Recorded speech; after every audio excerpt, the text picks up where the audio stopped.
بسم اللہ الرحمن الرحیم۔ برآمد میں اسلامی بینکوں کا کردار۔ پرسوں گفتگو ہوئی تھی درآمد میں اسلامی بینک کا کردار۔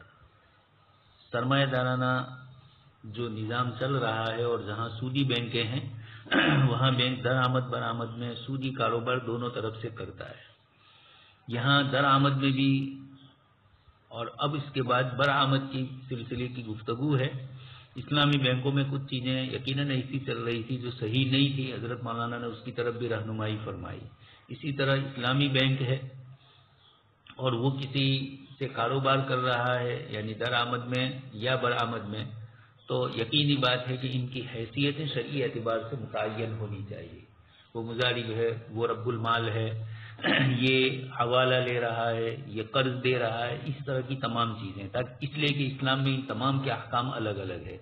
عصر حاضر کی جو سودی کاروبار چل رہے ہیں اس میں ان کو خلط ملط کرنے میں کوئی فرق نہیں پڑتا ہے۔ سود جیسی بڑی چیز کو جب ان کے یہاں گنجائش اس کی ہے، بلکہ اس کو خوشی سے لے رہے ہیں، دے رہے ہیں، تو ضمناً جو فساد دوسرا آ رہا ہے اس میں بھی ان کے یہاں کوئی قباحتیں نہیں ہیں۔ اسی طرح ان کے یہاں حیثیتوں کا بھی کوئی فرق نہیں پڑتا ہے۔ اسلام میں یہ تمام چیزیں حیثیتوں کا فرق بہت بڑا ہوتا ہے۔ ایک آدمی بائع ہے تو بائع کی حیثیت سے اس کا معاملہ الگ ہوتا ہے، مضارب ہے تو مضارب کی حیثیت سے الگ ہے، شریک ہے تو شریک کی حیثیت سے الگ، اور اگر کچھ نہیں ہے لیکن شریک سمجھا جائے یا ایجاب و قبول شرعی اعتبار سے بے جو ہوتی ہے اس میں ایک بائع اور مشتری ہوتا ہے، یہ حیثیتیں متعین کیے بغیر کسی کو بائع کہہ دیا جائے، کسی کو مشتری کہہ دیا جائے تو یہ نہیں ہوتا ہے۔ شریعت میں بائع اور مشتری کی ایک مخصوص تعریف ہے، وہ تعریف جن میں پائی جائے گی اسی کو بائع کہا جائے گا۔ بینک چاہے کتنا کاروبار کرے لیکن اس کو بائع نہیں کہا جا سکتا، نہ عرف کے اندر نہ شریعت میں۔ تو برآمد میں بھی اسلامی بینکوں کے کردار کے سلسلے میں حضرت مولانا گفتگو کر رہے ہیں۔ برآمد کا مطلب تو آپ سمجھ گئے، ہم نے یہاں سے ملیشیا مال کا آرڈر دیا تو ہمارے ساتھ درآمد کے سلسلے میں ہماری بینک کا کیا عمل تھا اس کو ذکر کیا۔ اب جو شخص دوسری جگہ سے مال سپلائی ہمیں کر رہا ہے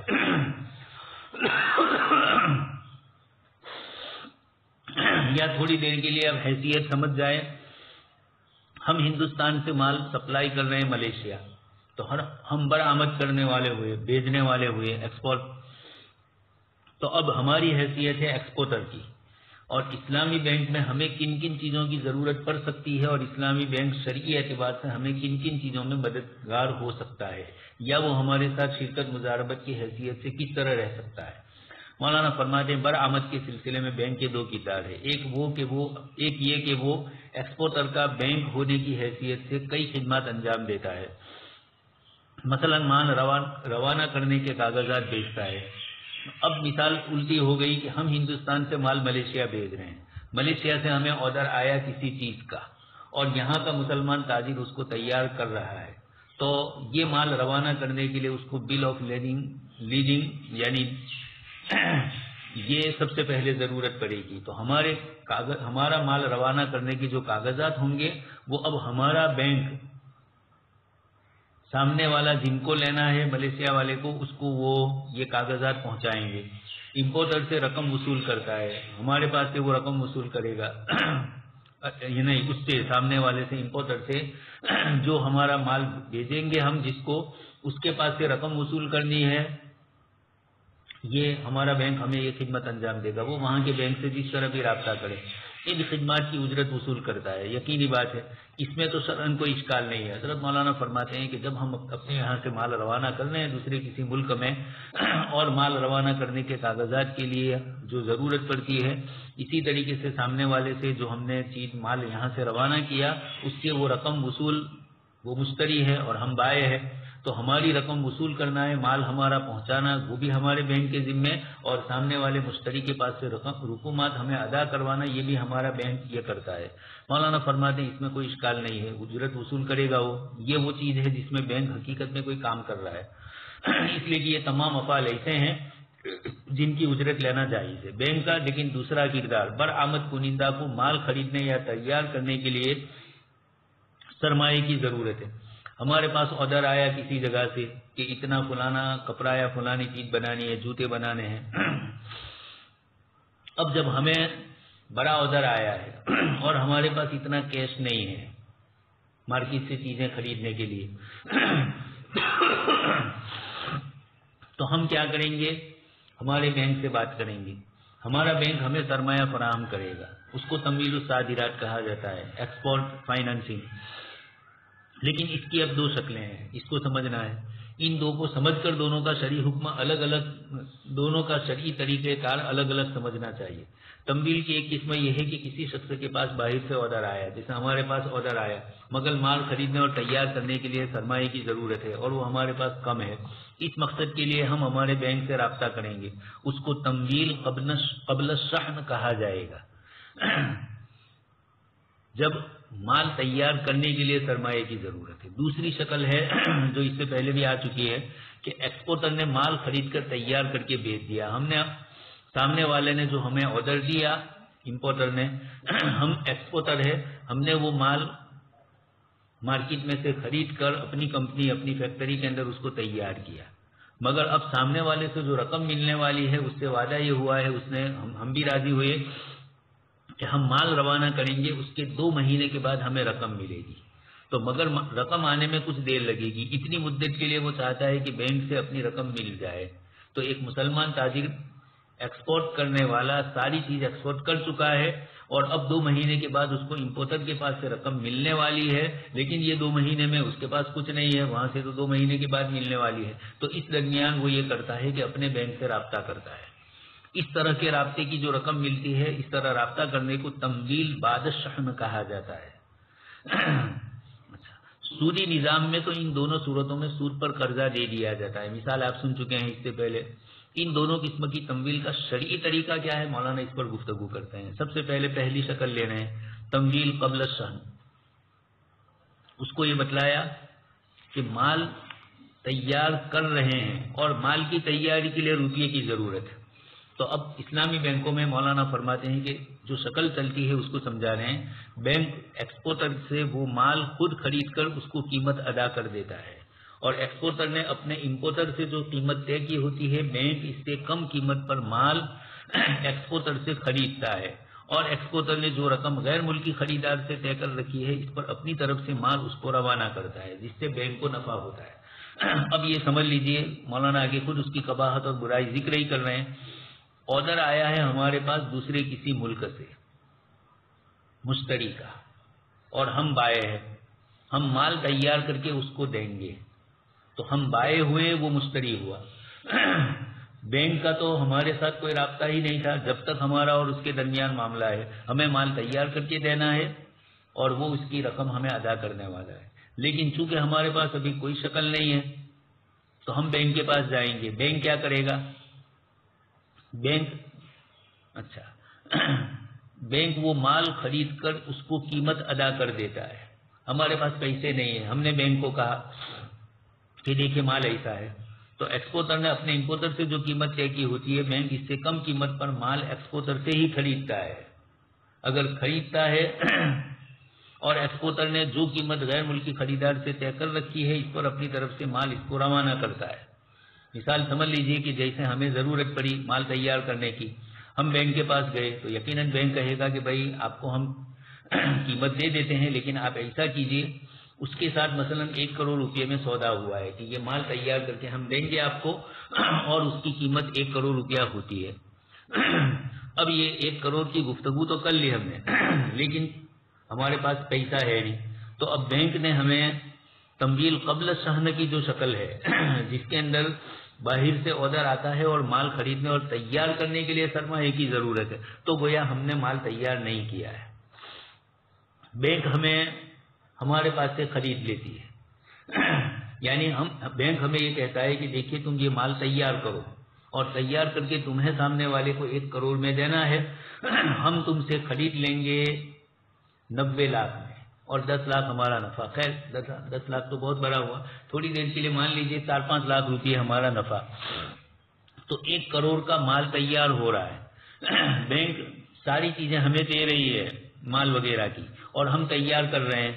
اور اب بینک ہمارے ساتھ معاملہ کرتا ہے کہ دیکھیے تمہیں اس کے پاس سے لینے ہیں 1 کروڑ اور ہم تمہارے پاس سے اس مال کو تیار کو خرید رہے ہیں 55 لاکھ میں.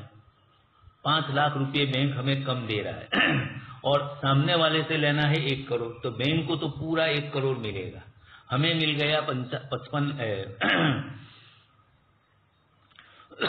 95 لاکھ، اور اس 95 لاکھ میں 5 لاکھ ہمیں کم ملا، لیکن ہم تیار ہیں اس لیے کہ بینک نے ساری سہولیات ہمیں فراہم کر دی، تو اس بنیاد پر ہمیں 5 لاکھ روپے کم مل رہے ہیں، بینک کو زیادہ مل رہے ہیں، لیکن حقیقت میں بینک ہمارا خریدار ہے، اصل مسئلہ وہ ہے، اس لیے کہ سامنے والے نے ہم سے رابطہ کیا، مال کا آرڈر اس نے ہمیں دیا، مال جائے گا تو ہمارے نام سے جائے گا، پہنچانے والا چاہے بینک ہی ہوگا، اور مال میں نقصان ہوا تو اس کی تلافی بینک نہیں کرے گا، بینک یہ کہہ دے گا کہ ہم نہیں جانتے، ہم تو مال ادھر سے ادھر کرنے والے ہیں، تو یہ خریدنے والے کیسے ہوئے؟ مال بینک کی زمان میں رسک آیا نہیں، زمان آیا نہیں، رسک آیا نہیں،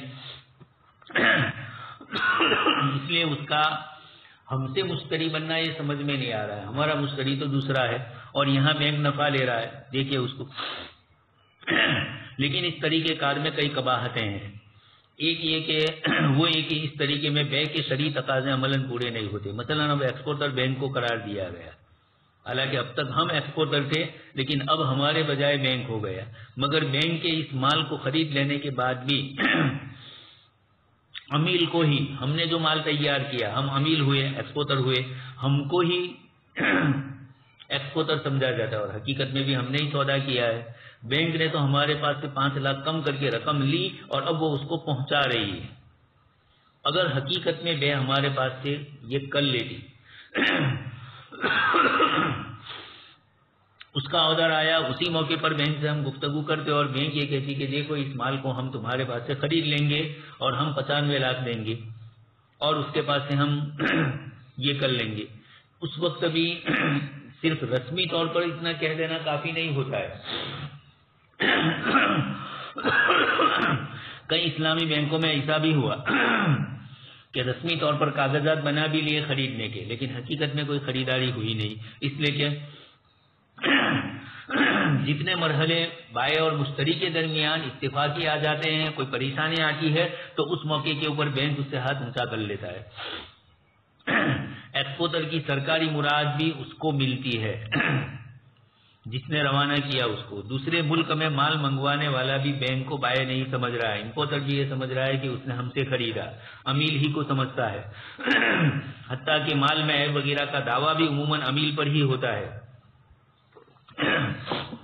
بینک پر نہیں ہوتا ہے، اس سے معلوم ہوا کہ یہ بے محض ایک مصنوعی کارروائی ہے، بینک حقیقت میں کوئی خریدار نہیں ہے، اس لیے اس سے معلوم ہوا کہ بینک محض ایک مصنوعی کارروائی ہے، اگر قباحتوں کو دور کر کے واقعتاً بے کی حقیقت پائی جائے تو یہ طریقہ قابل قبول ہے، لیکن عموماً یہ طریقہ چلتا نہیں ہے، یعنی ایسا بینک ہمارے ساتھ کرتا نہیں ہے، اس لیے کہ اس میں رسک آتا ہے اور وہ رسک لینے کے لیے تیار نہیں ہے، اس لیے مولانا فرماتے ہیں کہ اس کو مشتری کس طرح کہا جائے، ارے اس کو ہمارے پاس سے خریدنے والا کیسا کہا جائے اور امپورٹر کو بیچنے والا کیسے کہا جائے، امپورٹر نے تو ہمارے ساتھ معاملہ کیا ہے بے کا، اس نے بینک سے نہیں کیا ہے، ہاں اگر بینک سے براہ راست ہوتا اور بینک کسی کے پاس مال تیار کرواتا اور اس کے اور بینک کے درمیان جو بھی طے ہوتا سودا اور جو مبی کی قیمت طے ہوتی وہ دونوں آپس کی رضامندی سے کر سکتے تھے، اور اب تیسرے کو کسی بھی قیمت میں بیچ سکتی ہے، ہمارے پاس سے 95 لاکھ میں بینک نے لیا اور بینک نے اس کو 1 کروڑ میں بیچا، تب تو مسئلہ آسان تھا، لیکن ایسا ہوتا نہیں ہے۔ مولانا آگے فرماتے ہیں یہاں ایک ضمنی وضاحت ضروری ہے، موجودہ نظام میں بھی مال روانہ کرنے کے کاغذات وغیرہ بینک کے نام پر ہی بنتے ہیں، مال روانہ کرنے کے کاغذات، سودا تو ہمارا اور اس کا ہوا ہے زبانی، اور اب اس کے بعد بینک ہمارا ہم سے رابطہ کر کے اس کو پہنچا دیتا ہے مال اور وہاں سے رقم ہمیں ادا کرواتا ہے، یہ دونوں کام تو وہ کرتا ہے، اس پر تو اجرت لینا جائز ہوئی، لیکن یہ خود بائع بن جاتا ہے سامنے والے کے لیے اور ہمارے لیے مشتری بنتا ہے، جبکہ اس نے ہمارے ساتھ نہ مشتری کا معاملہ کیا ہے نہ بائع کا سامنے والے سے کیا ہے، اور اس کی دلیل یہ ہے کہ جو کچھ بیچ میں رسک آتا ہے اس کا وہ ذمہ بھی نہیں لے رہا ہے، وہ ذمہ ہمارا آ رہا ہے، اس لیے الفاظ صرف بولے گئے، کچھ حضرات کو یہ دھوکہ ہوا کہ کاغذات وغیرہ میں بل اس میں بینک کا نام آتا ہے تو ان کو یہ ہوتا ہے کہ شاید بینک کی طرف ہماری بے منتقل ہو گئی، حالانکہ یہ نہیں ہے۔ بینک کے نام پر یہ جو کچھ ہوتا ہے بطور وثیقے کے ہوتا ہے، بطور مشتری کے نہیں ہوتا ہے، مبی کے نہیں ہوتا ہے، بطور رہن کے ہوتا ہے۔ اس لیے رہن کی بنیاد پر کاغذات اس کے پاس روانہ، اس کے نام کے روانہ کیے جاتے ہیں۔ تو اس سے کچھ لوگوں کو دھوکہ ہوا۔ مولانا فرماتے ہیں کہ نہیں، یہ بے حقوق عقد بینک کی طرف راجع نہیں ہوئے، حقوق عقد تو بائع اور مشتری امپورٹر اور ایکسپورٹر کے درمیان ہی میں رہے۔ اس لیے بینک کا نام اس لیے نہیں لکھا جاتا ہے کہ وہ حقیقتاً عاقد ہے، بلکہ نام صرف بطور وثیقے کے لکھا جاتا ہے۔ جب تک بینک اور عمیل کے معاملات صاف نہ ہوں گے، بینک کاغذات نہیں دیں گے، بس اتنا ہے۔ اس بنیاد کے اوپر بینک کا معاملہ ہوا ہے، لیکن بینک بائع ہو گیا سامنے والے کے لیے، یہ صحیح نہیں ہے۔ مولانا اس کی ایک صحیح شکل بتلاتے ہیں۔ اس تمویل کی بہتر صورت یہ ہے کہ بینک اور عمیل کے درمیان شرکت یا مضاربہ کا معاہدہ ہو۔ اگر عمیل بھی کچھ سرمایہ لگا رہا ہو تو شرکت ہوگی، اور اگر وہ اپنا سرمایہ نہیں لگا رہا ہے، 100% روپیہ بینک ہی دے رہی ہے۔ آپ کے پاس آرڈر آیا مال کا، اسلامی بینک کے پاس آپ گئے اور آپ نے کہا کہ میرے پاس فلانی جگہ سے اس طرح کا عقد ہوا ہے اور اس آدمی کو 1 کروڑ روپے کا مجھے مال فلانی چیز کا دینا ہے۔ اس وقت بینک آپ کو کہے گا کہ دیکھیے آپ مضارب ہو، ہم رب المال ہیں، ہم آپ کو رقم دیتے ہیں اور آپ کو مضاربے کے معاملہ کرنے کی اختیار دیتے ہیں۔ اب آپ کسی سے بھی مضاربہ کیجئے اور نفع ہمارا اور آپ کا اتنا فیصد ہے۔ عمیل بینک سے سرمایہ لے کر مال خریدے گا یا تیار کرے گا، پھر باہر بھیجے گا، اور جو نفع ہوگا وہ ان دونوں کے درمیان تقسیم ہوگا۔ آپ تو قرض لینے گئے تھے، لیکن اسلامی بینک آپ کو قرض نہیں دے رہا، اس لیے کہ قرض دینے میں بینک کو کوئی فائدہ نہیں ہے۔ تو اسلامی بینک نے آپ سے یہ کیا کہ دیکھیے یہ جو مال آپ تیار کر رہے ہیں، آپ کا سامنے والے سے جو معاملہ ہو، ہم آپ سے مضاربہ کا معاملہ کر رہے ہیں، ہم رب المال بن رہے ہیں، آپ کو مضارب بنا رہے ہیں، آپ کو ہمارے پاس سے رقم چاہیے تو اتنا فیصد نفع آپ کو ہمیں دینا ہے۔ یہ ایک سادہ اسلامی طریقہ ہے، یہ جائز ہے۔ اس صورت میں مشارکہ یا مضاربہ آسان بھی ہے، اس لیے کہ عمیل کا دوسرے ملک کے خریدار سے معاہدہ ہو چکا ہے، قیمت بھی طے ہو چکی ہے، ادھر مال کی تیاری پر لاگت کا بھی اندازہ ہے، تو اس بات کا بسہولت اندازہ لگایا جا سکتا ہے کہ اس معاملے کے نتیجے میں کتنا نفع ہوگا۔ یعنی یہ بینک کو دھوکہ نہیں دے رہے گا، اس لیے کہ بینک میں کاغذ جائے گا، سامنے والے کو کتنے میں بیچا ہے یہ بھی، ادھر یہ مضارب یعنی ہمارا جو امپورٹر ہے، یعنی بینک کو کہا جا رہا ہے کہ بینک نے جس کو قرضے پر روپیہ، جس کو مضاربے پر روپیہ دیا امپورٹر کو، یہ امپورٹر جو مال مارکیٹ میں سے خریدے گا اس کا بھی بل بتلائے گا کہ میں مثلا کپڑا بنا رہا ہے تو داغا یہ ہے، فلاں چیز یہ ہے، فلاں چیز یہ ہے، اس کی اتنی قیمت، اس طریقے سے یہ سارا حساب کتاب بتلائے گا۔ کچھ چیزیں ایسی ہوتی ہے جس کو دونوں کو مان لینی پڑتی ہے، مثلا مشینری پر اگرچہ وہاں بھی لیبر کا بھی بل ہوگا کہ ان کو اتنا چکایا ہم نے کام کرنے والوں کو، اس طریقے سے ساری چیزیں معلوم ہوتی ہے۔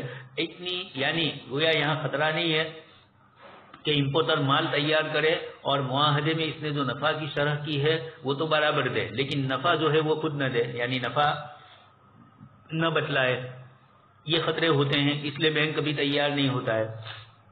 تو پہلے سے ساری چیزیں طے کر لی جائے کہ بھائی آپ مال خریدیں گے تو کتنے کا یہ ہوگا وہ ہوگا، اور اس کے اوپر مال تیار کر کے اتنا فیصد ہم آپ کے ساتھ رب المال ہونے کی حیثیت سے نفع میں شریک ہوں گے۔ دوسری ایک لیکن شکل ہے، اس کو مولانا ذکر کر رہے ہیں، البتہ اس میں ایک مشکل ہو سکتی ہے کہ عمیل نے مال مطلوبہ صفات کے خلاف بیچ دیا تو دوسری طرف مال وصول نہیں کیا جائے گا۔ کبھی ایسا بھی کرے بینک جب ان کے ساتھ رب المال بن کے شریک ہو گیا تو اب اس نے مال تو تیار کیا لیکن مال اچھی کوالٹی والا نہیں بنایا، سامنے والے کی طرف سے واپس آیا تو اب بینک کا نقصان ہوتا ہے۔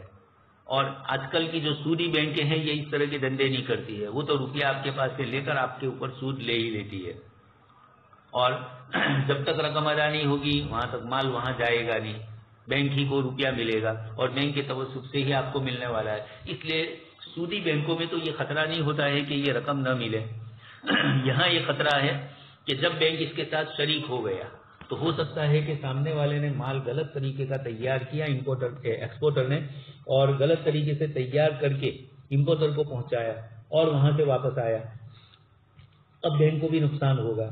اس کا حل یہ ہو سکتا ہے کہ مشارکہ یا مضاربے کے معاہدے میں بینک یہ شرط لگا دے کہ مال مطلوبہ صفات کے مطابق بیچنا ہوگا۔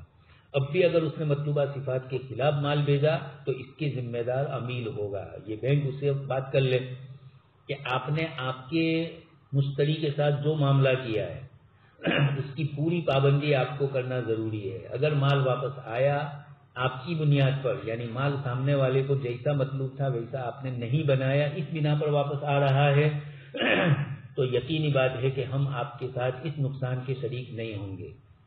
اس نے مال کیا تو نقصان کے آپ شریک ہوں گے بینک اس کا ذمہ دار نہیں ہوگا. اس لیے کہ شرط کی مخالفت کی وجہ سے عمیل کی طرف سے تعدی ہوئی، استہلاک ہوا، اور استہلاک کی شکل میں کسی کو ضامین بنایا جا سکتا ہے، تو یہاں بھی مضارب کو آپ ضامین بنا سکتے ہیں. یہ شکل بھی مولانا بتلا رہے.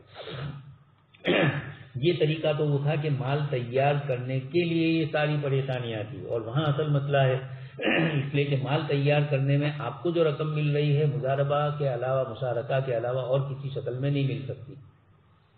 اگر ایسی ہی نہیں تو وہ سود لے گا، اور سود اسلام میں جائز نہیں، اس لیے اسلامی بینک کے لیے بھی وہ جائز نہیں ہوگا. تو اب اسلامی بینک کس طریقے سے آپ سے معاملہ کرے، یہ شکل اس کے لیے ہے. یہ معاملہ تو تھا مال تیار کرنے کے لیے. اب بات ہے مال تیار ہو چکا. تمویل بعد سود، اس کا بھی وہی طریقہ ہے جو بل آف ایکسچینج کی ڈسکاؤنٹنگ کا ہوتا ہے. ایکسپورٹر مال روانہ کر چکا ہے، اس کی مثال سودی بینکوں میں آ چکی ہے. اب اس کے پاس اس کا بل ہے، یہ بل بینک کے حوالے کرتا ہے کہ یہ مجھے 2 مہینے کے بعد 1 کروڑ روپیہ ملنے والا ہے، اور 2 مہینے کے بعد ملے گا، مجھے ابھی ضرورت ہے پیسوں کی. تو بل آف ایکسچینج میں یہی ہوا تھا، وہ تو سودی تھا، اس لیے وہاں تو سود اس کے اوپر اس کو ملتا تھا، اس لیے جائز ہے. اسلامی بینک کیا کرے گا ان کے ساتھ؟ مال تیار ہو چکا ہے، اب 2 مہینے کے بعد اس کو اپنا مال کے پیسے ملیں گے. ان 2 مہینوں میں کاروبار کرنا ہے تو بینک کو یہ رقم، بینک کو یہ بل لے کر دے دے کہ یہ 1 کروڑ کا بل ہے، آپ مجھے 95 لاکھ دے دیجئے، 5 کروڑ آپ کے پاس رہیں گے اور مجھے اتنے دے دیجئے. یہ جائز ہوگا نہیں، مولانا اس پر گفتگو کرتے ہیں. ایکسپورٹر مال روانہ کر چکا ہے، اب اس کے پاس اس مال کا بل ہے، اس بل کو وہ بینک کے حوالے کر دیتا ہے، اور بینک اس کی پختگی کے سامنے رکھ کر اس میں کٹوتی کر کے، میچورٹی بینک اس کی دیکھتی ہے سامنے والے نے مال کتنا دیا ہے، اور سامنے والا جو کاروبار کرنے والا ہے وہ مال دے بھی سکتا ہے کہ نہیں، اس کی بینک سے اس کے بھی رابطے، اس طرح کی ساری شکلوں پر بینک کو اطمینان ہوگا. تو کٹوتی کر کے باقی رقم ابھی آپ کو مل جائے گی. 95 لاکھ آپ کو مل گئی اور 5 لاکھ بینک نے اپنے پاس رکھے. پختگی کی تاریخ آنے پر بینک یہ رقم امپورٹر سے وصول کر لیتا ہے، سامنے والے سے وہ رقم وصول ہوگی. بل آف ایکسچینج کی ڈسکاؤنٹنگ کی وجہ سے اسی طرح. لیکن یہ تو سودی طریقے سے، غیر اسلامی طریقے کی جو تجارت یعنی سودی کاروبار تھا وہاں تو، اس لیے ہمارے یہاں یہ نہیں ہوگا. اسلامی بینک جب کر رہا ہے تو شکل بن رہی ہے غیر شرعی، اس لیے مولانا فرماتے ہیں کہ پہلے گفتگو کرتے ہیں ہم بل آف ایکسچینج کی ڈسکاؤنٹنگ کی. شرعی حکم پر پہلے اس کی گفتگو کر رہے ہیں، اس لیے کہ ڈسکاؤنٹنگ کا کیا مطلب اس کو ذرا سمجھنا ہے. ڈسکاؤنٹنگ کی فقہی حیثیت یہ ہے کہ دائن جس کے ہاتھ میں بل ہے وہ دین کا بتہ لگانے والے کی طرف سے حوالے کر دیتا ہے، اور یہ حوالہ بأنقص من الدین ہے جو ناجائز ہے، اس لیے کہ ربا الفضل ہے. ڈسکاؤنٹنگ کے اس معاملے کو بیع الدین نہیں کہا جائے گا، بلکہ بأنقص من الدین. بیع الدین من غیر من علیہ الدین نہیں ہے، بلکہ حوالۃ الدین بأنقص من الدین ہے. کیا مطلب مولانا فرق اس کا سمجھانے ہیں دونوں کا. ڈسکاؤنٹنگ کے اندر یہ ہوا کہ یہ جو 5 لاکھ روپے بینک کو زیادہ مل رہے ہیں، آپ کو 95 لاکھ مل گئے، ابھی 2 مہینے پورے ہونے پر بینک کو ملیں گے 1 کروڑ. تو یہ 5 لاکھ روپے کس کے بدلے میں بینک کو ملے. اب اس کے اندر کچھ لوگوں نے بے اور حوالے کا، یہاں کچھ لوگوں نے اس کو بے سمجھا اور بے سمجھ کر یہ کہا کہ یہ بیع الدین بأنقص من الدین ہے، کہ دین کو بیچنا ہے کم سے. 1 کروڑ کا دین تھا اور 1 کروڑ کے دین کو 95 لاکھ میں تبدیل کر دیا. تو اگر جو 95 لاکھ دے رہا ہے اور سامنے والا، یعنی اگر یہ معاملہ امپورٹر اور ایکسپورٹر کے درمیان ہوتا کہ اس کے ذمہ دین ہے 1 کروڑ کا، اس کو سامنے والے نے یعنی ایکسپورٹر نے یہ کہا کہ آپ مجھے 1 کروڑ کے بجائے 95 لاکھ دے دیجئے، لیکن یہ جو 2 مہینے کا وعدہ ہے اس کے بجائے آپ مجھے ابھی دے دیجئے، میں اس لینے پر تیار ہوں. تو یہ مبی کی قیمت میں بائع اور مشتری کے درمیان پہلے 1 کروڑ تھی اور اب دونوں کی رضامندی سے وہ 95 بن رہی ہے. 1 کروڑ ادھار تھی اور 95 تو اب یہ لیکن جس وقت معاملہ ہوا تھا اس وقت ادھار ہی معاملہ ہوا ہے. آپ جو سن چکے ہیں حضرت مولانا نے باب التقسیط کے اندر شروع میں ہی ذکر کیا ہے کہ نقد اور ادھار کی قیمتیں الگ الگ متعین کرنا جائز ہے.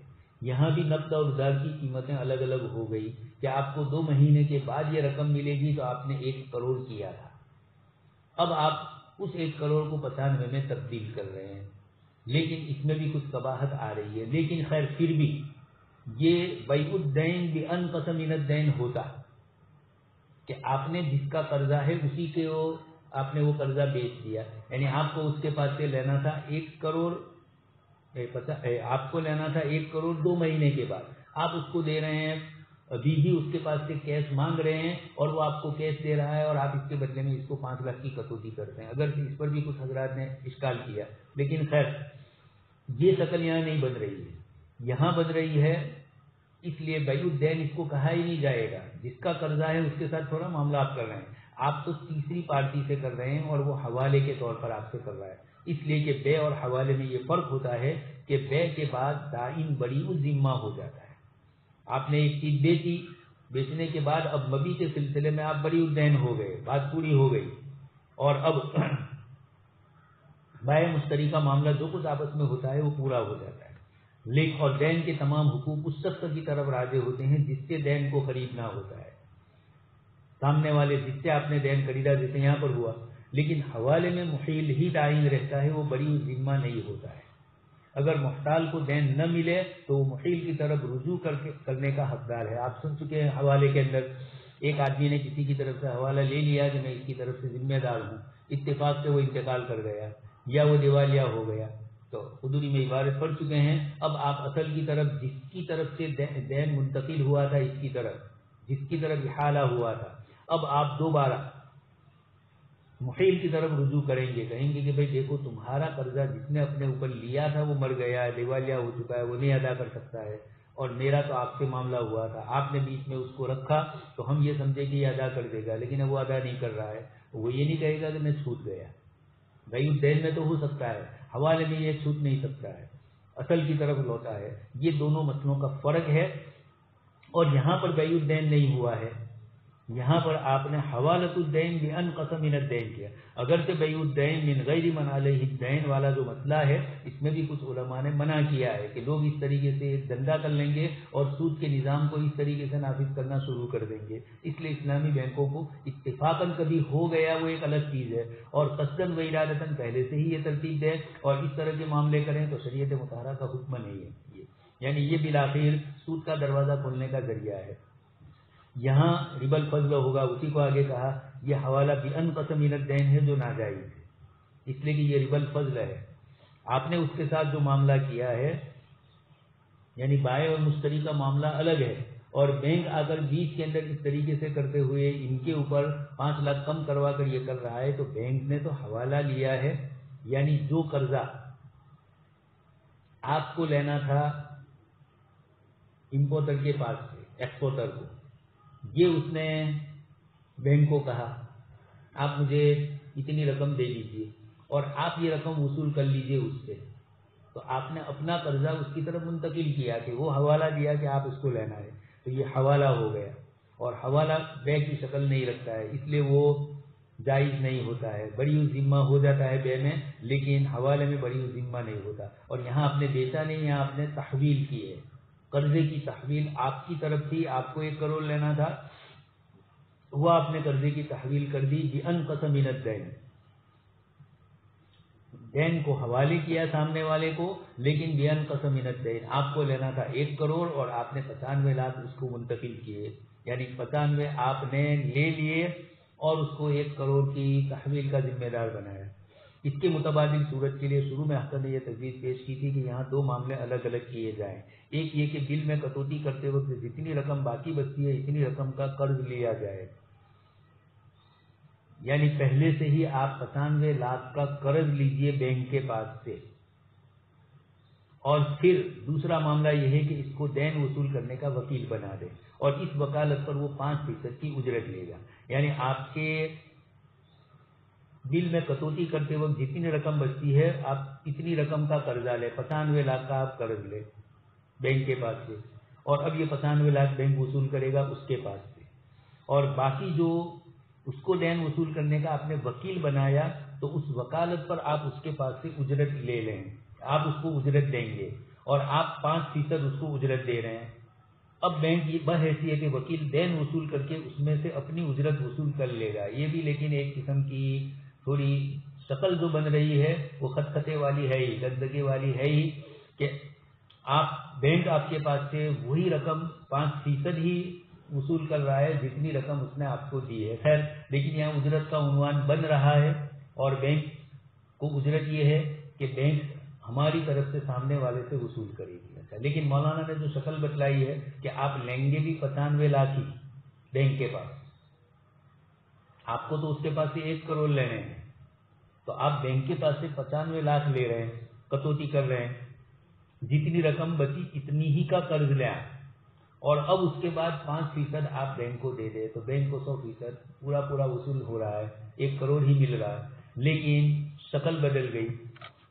یہ اجرت طے کر دیا آپ نے اور پہلے کے اندر حوالے کی بنیاد کے اوپر وہ آپ کے پاس سے اس طرح کی رقم لے رہی ہے۔ اب بینک بحیثیت وکیل دین وصول کر کے اس میں سے اپنی اجرت وصول کر لے گا 95 لاکھ اس کو، اور باقی سے دین کا مقاصہ کرے گا۔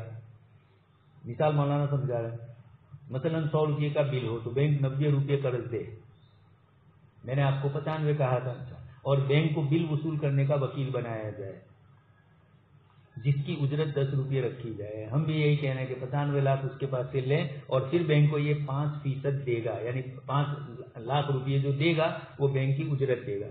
اب بینک تاریخ آنے پر 100 روپے وصول کر کے اس میں سے 10 روپے اپنی اجرت رکھ لے گا اور باقی 90 سے اپنے دین کا مقاصہ کر لے گا۔ مقاصہ تو ہو ہی گیا، بینک نے آپ کو 95 لاکھ دے دیے اور اب بینک وہاں سے 1 کروڑ وصول کر رہی ہے، لیکن آپ نے بینک سے 95 لیے تو اس کے بدلے میں وہ آپ کو 95 دے رہی، اس لیے وہاں تو رقم صاف ہو گئی، اور باقی جو 5 لاکھ اس نے زیادہ لیے وہ وصول کرنے کی اس کی فیس لی، اس کا کمیشن لیا، تو یہ جائے اجرت لی، یہ ایک شکل بنتی ہے جواز کی۔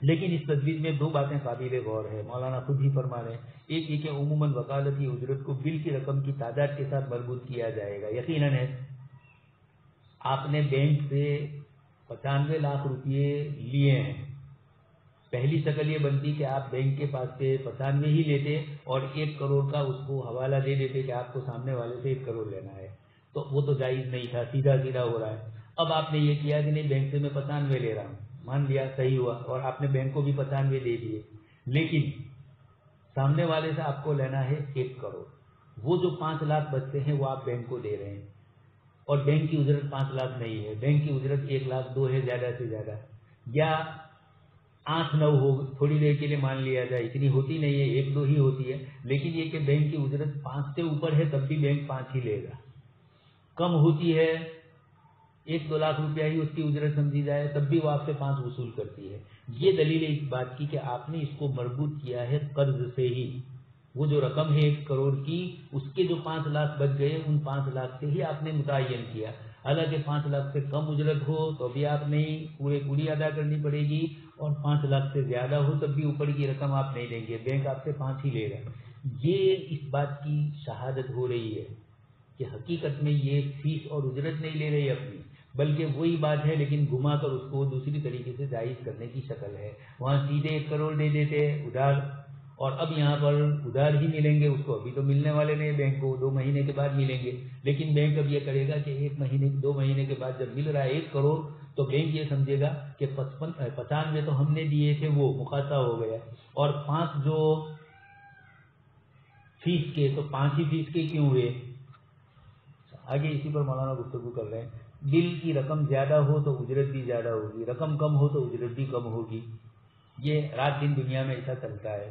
آپ کو میں کہہ چکا ہوں مسلم فنڈ کا بھی کہ اگر 1 لاکھ روپیہ قرض لینے جاؤ تو اس کا کاغذ الگ اور اس کا ہی سروس چارج الگ، حالانکہ کام کاج کرنے میں تو 1 کروڑ روپیہ ہو کہ 1 لاکھ روپیہ ہو، یا 1 لاکھ روپیہ ہو یا 10,000 روپیہ ہو، بینکنگ میں جو کام کاج کرنے کے لیے جاتے ہیں وہ 1 لاکھ لے کر آتا ہے بینک سے، یا 1 لاکھ کسی کو دینے جاتا ہے، اس کو یہ جانے آنے کی جو اجرت اور مزدوری کا جو مسئلہ ہوا یا بینک میں آ کر اس آدمی نے لے لی، یہ جو کچھ بینک کا عملہ کام کر رہا ہے 1 لاکھ میں بھی وہی کام ہو رہا ہے، 10,000 کے لیے بھی وہی. لیکن جب بڑی رقم دیتے ہیں آپ تو سروس چارج زیادہ رکھتے ہیں، تھوڑی رقم دیتے ہیں تو سروس چارج کم. یہ اس بات کی دلیل ہوئی کہ روپیے کا تقابل روپیے سے ہو رہا ہے. یعنی فیس وصول کرنا مقصود نہیں ہے، کام کی فیس نہیں ہے، روپیے کا کرایہ ہی وصول کرنا ہے. اس لیے بڑی رقم کے اوپر زیادہ، چھوٹی رقم پر کم ہو رہا ہے.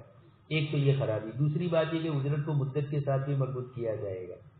مدت بھی مطابق، مثلا یہ کہ 2 مہینے کے بعد یہ رقم آپ کو سامنے والے سے لینی ہے تو بینک آپ کے ساتھ جو معاملہ کرے گا اس کے اندر رقم زیادہ لے گا. اور اگر آپ یہ کہو کہ 1 مہینے کے بعد آپ کو سامنے والے سے رقم ملے گی، ہمارا اور ان کا 1 مہینے کا وعدہ ہوا ہے، تو 1 مہینے کی فیس کم لے گی وہ. یہ بھی اس بات کی دلیل ہے کہ اجرت کی کمی زیادتی مدت کے ساتھ بھی وابستہ ہوئی. پختگی کم مدت میں ہوتی تو اجرت کم ہوگی. اب یہاں یہ بات قابل غور ہے کہ اجرت کو رقم کی تعداد اور مدت پختگی کے ساتھ مربوط کرنا جائز ہے یا ناجائز. اب یہ ایک مسئلہ آیا، کچھ حضرات نے عدم جواز کا فتویٰ دیا. حضرت مولانا آگے علامہ شامی کے حوالے سے اس کی کچھ گنجائش نکال رہے ہیں. اجرت کی رقم کو تعداد اور مدت پختگی کے ساتھ مربوط کرنا درست ہے یا نہیں؟ اجرت کو رقم کی تعداد کے ساتھ مربوط کرنے کا جواز معلوم ہوتا ہے. اس کی وجہ یہ ہے کہ دلالی کی اجرت کو مالیت کے ساتھ وابستہ کرنے میں اختلاف ہے، لیکن علامہ شامی رحمۃ اللہ علیہ نے جواز کو ترجیح دی ہے. یعنی دلال نے زیادہ مالیت کی چیز بیچی، جیسے آپ ہمارے یہاں دیکھ رہے ہیں ابھی تو بند ہو گیا. 8-10 سال پہلے جب مکانوں کی خرید و فروخت تو بالکل اپنے شباب پر تھی تو یہ متعین تھا کہ 2% ان کو دلالی ملے 1 کروڑ تک. پھر 1 کروڑ کے اوپر کی ملکیت ہے. ہر جگہ کے الگ الگ رواجات میں بروز کے سلسلے کی اور عام متن جو ہمارے علاقے میں چلتی تھی وہ بتلاتا کہ جب دلال کوئی مکان یا زمین خریدنے کی کسی سے بات کرے اور سودا ہو جائے تو اس کو 2% ملتے تھے. وہ جن کی طرف سے بھی ملے 1-1% ملے کہ دونوں کی طرف سے، کسی ایک کی طرف سے 2% ملے. بہت سے لوگ بہت ہوشیار ہوتے ہیں، اپنی طرف سے کچھ نہیں رکھتے ہیں، دوسرے پر ہی دوڑ دیتے ہیں. اس طرح بھی ہوتا ہے. خیر یہ تو ان کا معاملہ ہے، دلالوں کا اور بیچنے والوں کا. یہاں بات اتنی ہے کہ اگر یہاں میں آپ کو جو مثال دے رہا ہوں وہ الٹی ہے کہ 1 کروڑ کے اوپر جب ہوتا تھا تو پھر 2% نہیں ملتا تھا، پھر 1% ہی ملتا تھا. اور 1 کروڑ کے اندر ہوتا تھا تو اس کو 2% ملتا تھا. مجھے تو آپ کو ایک مثال یہ دینی ہے، چاہے مثال برعکس ہے، لیکن یہ کہ اتنا بتلانا ہے کہ رقم کی کمی زیادتی کے ساتھ سامنے والے کی دلالی اور اجرت اور سمسرہ جو اس کا ہوتا ہے اس میں فرق ہوتا ہے. اس کی ایک اور مثال سمجھ لیجئے کہ ایک مکان ہے، بنگلہ ہے، ایک آدمی کو خریدنا ہے اور وہ آپ کو دلال بنا رہا ہے. آپ دلال ہے ہی یا بیچنے والے کو بیچنا ہے اور بڑی رقم ہے تو اب وہ سیدھی رقم کبھی متعین کر دیتا ہے.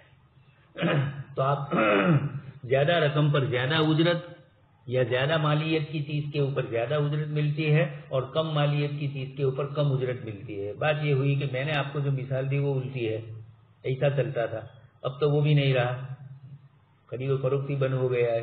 تو اب کچھ بھی ملے آپ کو یہ سوچنا ہے کہ 1 کروڑ کے اندر ہے تو 2% ملتے تھے، لیکن جتنی رقم زیادہ ہوتی جائے گی وہاں 1% بھی 2% سے زیادہ ہوگا.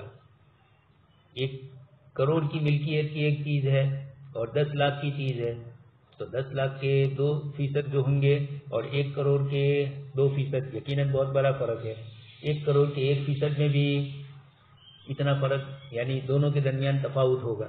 تو یہاں پر یہ سمجھانے کے لیے ہے کہ اگر اسلامی بینک اس طریقے سے وصول کرتا ہے 5 لاکھ تو 5 ہی لیا اس نے، 7-8 نہیں لیا اور 2-3 بھی نہیں لیا. اور 5 کی رقم سامنے والے سے اگر وہ اس طرح کا معاملہ نہ کرتی تب بھی 5 ہی متعین، جیسے سودی بینکوں میں اس طرح ہوتا ہے. تو اب یہ کم اور زیادہ لینے کے سلسلے کی گفتگو حضرت مولانا فرماتے ہیں. تو دلالوں میں یہ چیز معروف ہوتی ہے، بڑی چیز ہوتی ہے تو اس پر دلالی زیادہ لیتے ہیں، کم چیز ہوتی ہے تو اس پر دلالی کم ملتی ہے. تو اجرت کو رقم کی تعداد کے ساتھ مربوط کرنے کا جواز علامہ شامی نے ترجیح دی ہے. یعنی دلال نے زیادہ مالیت کی چیز بیچی تو زیادہ اجرت لینا، اور کم مالیت کی چیز میں دلال بنا ہے تو کم اجرت لینا جائز ہے. اس کی جو وجہ علامہ شامی نے لکھی ہے اس کا حاصل یہ ہے کہ وہ یہاں مالیت کم یا زیادہ ہونے کی صورت میں دلال کی محنت اور عمل برابر ہے، مگر اجرت مقرر کرتے ہوئے صرف عمل اور محنت کو نہیں دیکھا جاتا بلکہ اجرت مقرر ہونے میں عمل کی قدر اور نوعیت کا بھی دخل ہے. کم مالیت کی چیز کی دلالی کی قدر کم ہے اور زیادہ مالیت کی چیز کی قدر زیادہ ہے، لہذا اس کی بنا پر اجرت میں بھی کمی بیشی ہوتی ہے۔ مولانا نے یہ مثال نیچے حاشیے میں لکھا بھی ہے، حوالہ بھی، اس بنیاد پر یہاں بھی جواز کی گنجائش دی۔ کبھی یہ ہوتا ہے کہ بڑی مالیت کی چیز ہوتی ہے تو اس میں کام زیادہ کرنا پڑتا ہے، کئی مرتبہ دھکے کھانا پڑتا ہے، اس لیے کہ خریدنے والا بھی اور بیچنے والا بھی۔ بڑی مالیت ہے تو تھوڑے ہچکچاتے ہیں، قانونی، ٹیکس والا اور دوسری بہت ساری چیزیں، مارکیٹ کا کیا حال ہے، یہ تمام چیزوں کو دیکھ کر بڑی چیز خریدنے والا بھی اور بڑی چیز بیچنے والا بھی، اس لیے دلال کو وہاں دھکے زیادہ کھانے پڑتے ہیں۔ چائے وائی کا معاملہ ہو تو چائے وائی پلانی پڑتی ہے، بیوی بیوی پلانی پڑتی ہے، اس طرح کے معاملات اس کو زیادہ کام کاج کرنا پڑتا ہے۔ اور اگر ایک جگہ سے دوسری جگہ جانا ہے تو کرائے کا بھی خرچہ دینا پڑتا ہے، پیٹرول کا بھی لینا اپنی طرف سے ہی، دلال کو یہ سب کچھ کرنا پڑتا ہے، کوئی تو سامنے سے دلالی۔ اب یقینی بات ہے کہ بڑی چیز بیچ رہا ہے تو اس کے لیے دھکا زیادہ کھائے گا، امید زیادہ ہے تو خرچہ بھی زیادہ ہوا۔ تھوڑی چیز ہے تو بائع مشتری میں دونوں کو اس طریقے سے تیار کرے گا تو اس میں اس کو کم تکلیف ہوگی، مالیات اجرت بھی کم اس کو گئی، یعنی خرچہ بھی کم ہوا اور اس کے ساتھ ساتھ رسک بھی کم ہوتا ہے۔ ہمارے ایک دوست تھے اور اسی طرح کا دھندا کرتے تھے وہ کاروبار کا، تو ایک مرتبہ آئے اور یہ کہا کہ جانے دو نے، آج تو میں کروڑ پتی ہوتے ہوتے رہ گیا۔ میں نے کہا کیا ہوا؟ تو کہا ایک فلانی 500 کروڑ کی پراپرٹی ہے بمبئی میں، اس کا سودا ہوتے ہوتے رہ گیا اور اس میں مجھے اتنی دلالی ملنے والی تھی۔ میں نے کہا ہمارے یہاں اسکول میں ایک ماسٹر صاحب تھے تنکاریہ میں، وہ بہت اچھا سکھلاتے تھے، گنت حساب ان کے پاس تھا، تو فلانے نے فلانے کو اتنے دیے یا ہم نے فلانے کو اتنے کروڑ دیے اور اس نے ہم کو اتنے کروڑ دیے، تو وہ بہت مزاقی تھے ماسٹر صاحب۔ تو اسکول میں سے شام کو آتے تو بیوی کو آ کر کہتے کہ آج تو میں کروڑ پتی ہو جاتا لیکن رہ گیا۔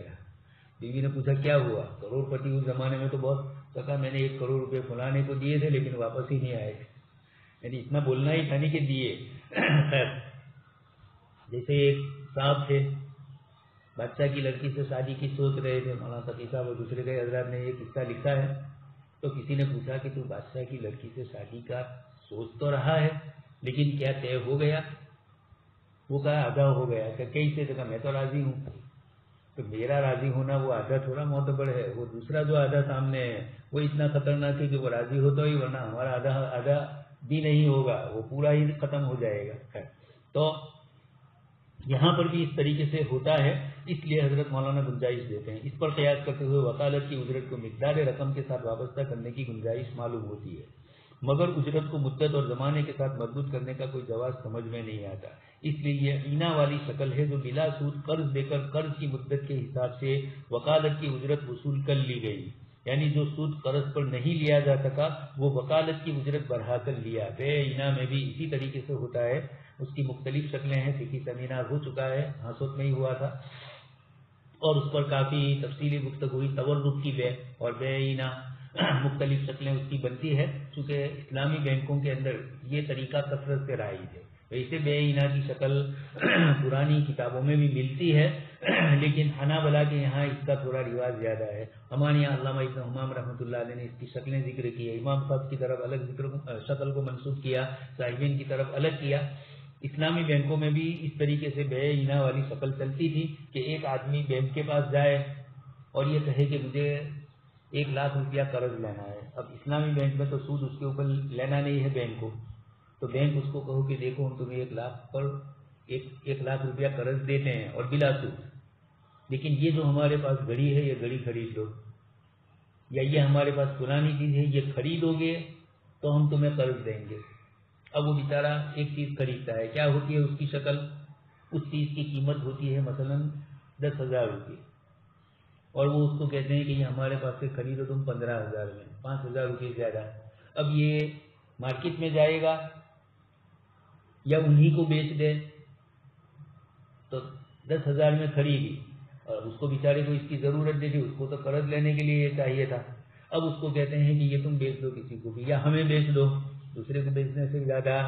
تو اسی نے 10,000 کی ایک چیز کسی سے خریدی، حالانکہ قیمت 10,000 نہیں تھی، 5,000 ہی تھی، اور اب وہ یہ کہہ رہا ہے کہ ہمیں 5,000 میں بیچ دو۔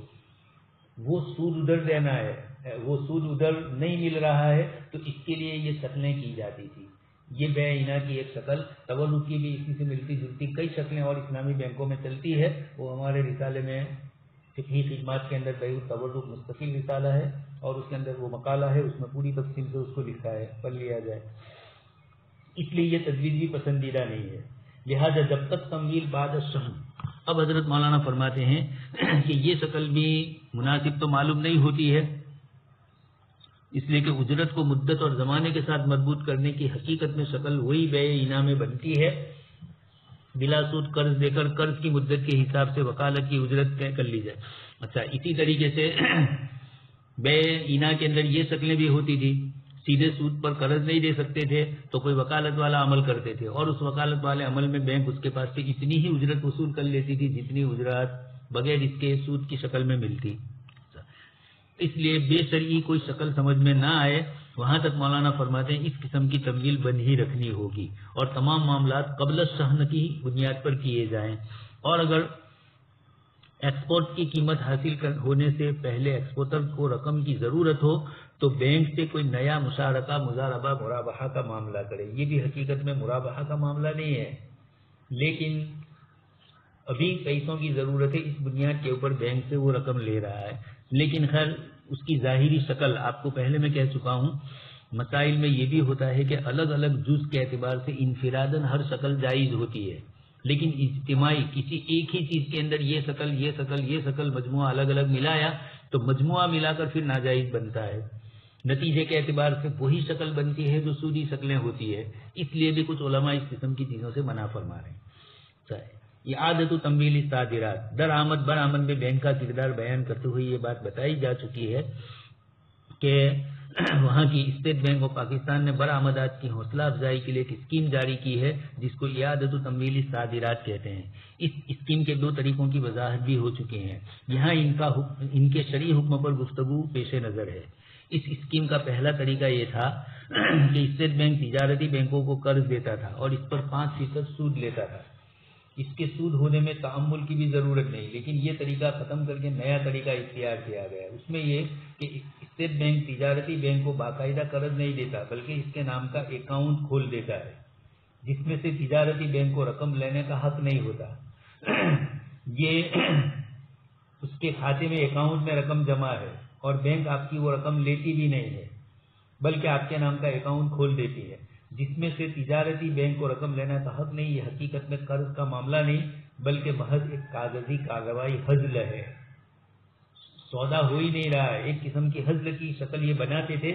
آپ کے نام کا اس طریقے سے تجارتی بینکوں کو قرض ملنے کی برآمدات کے لیے، ایکسپورٹ کے لیے حکومت کی طرف سے بینک اس کی رقم لے لیتی تھی، اکاؤنٹ کھول دیتی تھی اور اس میں سے وہ رقم اٹھاتی نہیں تھی. یہ قرض سمجھا جاتا تھا. لیکن مولانا فرماتے ہیں کہ یہ خالی کاغذاتی کارروائی ہوتی تھی، پھر بینک سب کچھ لے لیتی تھی. تو جیسے ہماری بینک ہے ہمارے پاس سے سیونگ اکاؤنٹ والی لے لیتی ہے، اس طریقے سے یہ بھی وہ رقم استعمال ہی کرتی تھی. خیر یہ طریقہ وہاں کا ہے. اس طریقے کی وہاں کی شکل تھی. کچھ ٹریزری بل کے حساب سے رقم تجارتی بینک کو ملتا تھا. آپ ٹریزری بل کا سن چکے ہیں. یہ سب حقیقت میں سود والی کارروائیاں ہیں. اس لیے اس قسم کی چیزوں کا خطرہ جو کچھ بینکوں کے ساتھ معاملہ ہوتا ہے، اسلامی بینک کے بے ہی وہ شکل اپنائے، چاہے اس میں تھوڑا کچھ ادھر ادھر کر لے، لیکن نتیجہ تو سودی بینکوں میں جو نئے نئے طریقے رائج ہے، اسی قسم کے طریقے اسلامی بینک اگر اس کا نام بدل کر لیتی ہے لیکن نتیجہ وہی کرتی ہے تو یہاں بھی ناجائز ہی ہوگا. اس لیے مولانا نے آگے ریب الفضل کا صوبہ اس کے اندر بتلایا. اس طرح کی اور بھی جتنی اسکیمیں یہاں بھی چلتی ہے عمومی طور پر، یہاں تو ہے ہی نہیں اسلامی بینک، لیکن دو چار جو اسلامی بینک ہے وہاں پر ابھی اتنی زیادہ تصفیے کے ساتھ اور اتنی شفافیت یہاں آئی نہیں ہے. اس لیے یہاں کئی چیزیں اس قسم کی ہے. لیکن اگر آئے یا کوئی اسلامی بینک کھولے اور مسئلہ پوچھا جائے تو اس کی پوری شکل دیکھ کر، اس کے نتائج پر ظاہری شکل دیکھ کر اس کے فتوے نہیں دینے ہیں. اس کو مکمل دیکھنا ہے کہ آیا اس کے اندر عملاً کیا ہو رہا ہے. لفظی طور پر تو وہ ہمیں کہے گا کہ یہ ہوگا لیکن پریکٹیکل وہ چیز ہوتی ہے. جیسے مولانا نے یہاں فرمایا کہ بے کی اور کاروبار کی اور قرض کی اور اس طرح کی شکلیں بنتی ہے لیکن لفظی شکلیں بنتی ہے. حقیقت کے اندر کوئی اس طرح کی پھر برآمدات کے اندر حکومت کی طرف سے کوئی اس طرح کی حقیقت میں بے نہیں ہوتی ہے. آگے اس کے بعد غیر مصرفی مالیاتی اداروں کا شرعی حکم. یہ بھی ہمارے یہاں نہیں ہے. یہ سب کچھ ادارے ہیں پاکستان کے اندر اور ان تمام میں بھی بہت ساری پیچیدگیاں ہیں. اس لیے مولانا نے ان شکلوں کو جو ذکر کیا ہے کیونکہ یہ ہمارے یہاں نہیں ہے اس لیے اس کو ہم پڑھاتے نہیں ہیں پڑھتے نہیں ہیں. اس بنیاد کے اوپر کہ یہ جتنے بھی غیر مطلبی مالیاتی اداروں کی شکلیں جو ہے پاکستان میں کچھ اس کی شکلیں اسلامی نظریاتی کونسل نے سب سے پہلے سود سے پاک کرنے کے لیے منتخب کیا تھا. مولانا خود فرما رہے ہیں اس وقت ان میں سے اکثر مالیاتی ادارے سودی ہے. Non banking financial investment institute یہ جتنے بھی ہے المؤسسات المالیہ غیر المصرفیہ انسٹیٹیوٹ جتنے بھی ہوتے ہیں ان کے اندر اسی طرح کی یعنی بہت سارے آج بھی ہندوستان میں بھی بہت ساری چل رہی ہے لیکن وہ تو بینکنگ ہو کہ نان بینکنگ ہو ان کے یہاں تو سود کے بغیر مسئلہ ہے ہی نہیں. پاکستان میں یہ ہوا تھا کہ جو اسلامی بینکیں تھی انہوں نے ان 4 اداروں پر گفتگو کرنے کے لیے سب سے پہلے سود سے پاک کرنے کے لیے منتخب کیا تھا کہ ان کو کیسے سود سے پاک کیا جائے. تو سودی تھے ان کو غیر سودی بنانے کی شکل کیا ہو یہ حضرت مولانا بھی چونکہ ان پاکستان کے وہاں مسائل کے اندر ان کے ساتھ مشغول تھے اس لیے مولانا نے فرمایا کہ ان 4 کے اندر ان کو سود سے پاک کرنا آسان تھا. اس لیے سب سے پہلے ان کے بارے میں تجاویز پیش کی تھی اور ان کا خلاصہ بھی مولانا نے پیش کیا. ہمارے یہاں اس کا وجود نہیں ہے. یہاں جو کچھ بھی ہوگا وہ یہ اور اگر کوئی کرے کسی ملک کے اندر تو مولانا نے اس کی مثالیں بتلائی ہے اس کو دیکھ لیا جائے کس طریقے سے اس کو پاک کیا جاتا ہے. سبحان اللہ وبحمدہ سبحانک اللہم وبحمدک نشہد ان لا الہ الا انت نستغفرک